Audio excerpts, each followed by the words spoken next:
5 seconds. Start. I am speaking to you over the radio after a long time. There are many things that I should like to talk about. As much has happened during this interval, but today I shall speak to you chiefly about our food situation.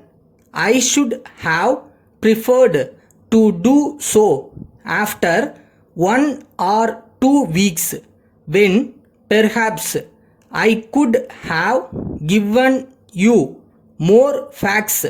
Our food minister is touring the states in order to discuss with the state ministers so that he can take personal stock of the situation and decide about the steps to be taken. He has not yet finished his survey of the situation, so I cannot for the present talk to you in detail.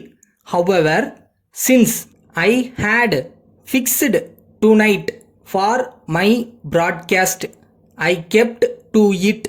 Though I will not be in a position to give you much new information today, I should like to talk to you about our common problems. It is very necessary that there should be a close understanding between the people of this great country and the government they have elected. For several years, we have had to face many difficulties in the matter of food. The last great war, the partition of India, natural disasters in the shape of floods and drought, and the growing population created a heavy deficit of food in the country. Food is, after all, a primary necessity. If we fail in feeding our people well, we can make little progress in other directions. We had to import large quantities of wheat and rice at great expense. Even in recent months, we have had very difficult conditions in some parts of the country. Some districts have been particularly unfortunate. They had severe drought for some years continuously. We sent our army for relief work, and from all accounts they did a very good job of it.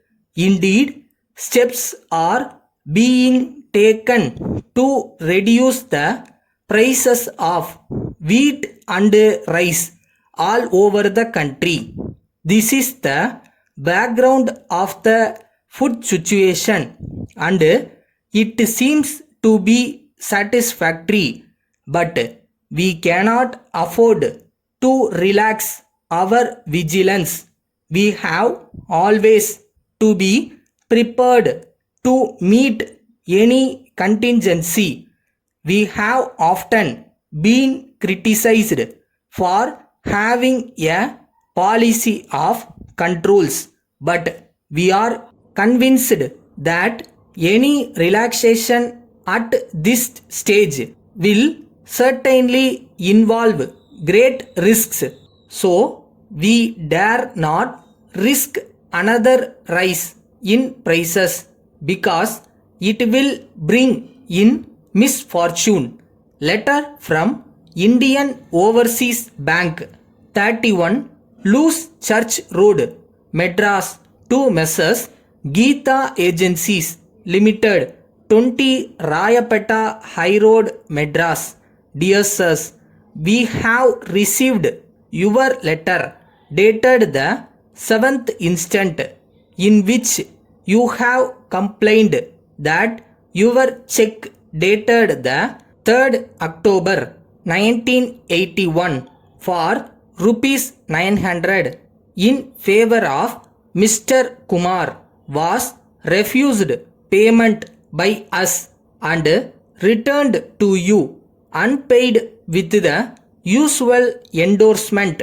We are very sorry for any inconvenience or trouble caused to you by our action, but at the same time we have to point out to you that there was no other course open to us.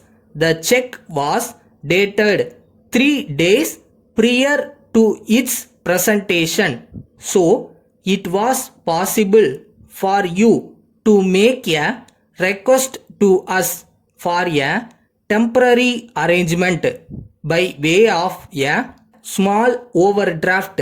We hope and trust that you will give your full consideration to our explanation, assuring you of our best services.